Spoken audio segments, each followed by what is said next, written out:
Ka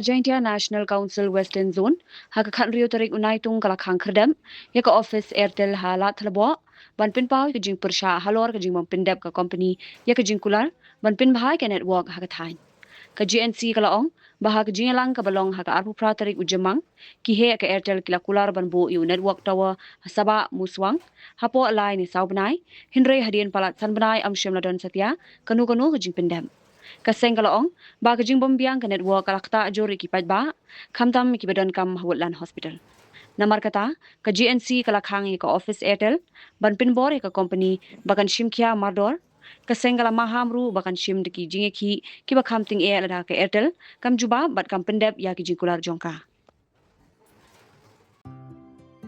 Mornings are always busy. Everything feels fast. I hear mom shouting and I'm trying not to be late. Outside, Shillong is already awake.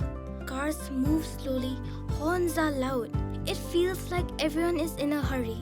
Then the STEMS bus comes in, bright and yellow, always on time. The caretaker waves and I feel okay. Inside, we laugh and sing. We share snacks, we help each other with homework. It feels nice. My parents know I'm safe through the STEMS app on mom's phone.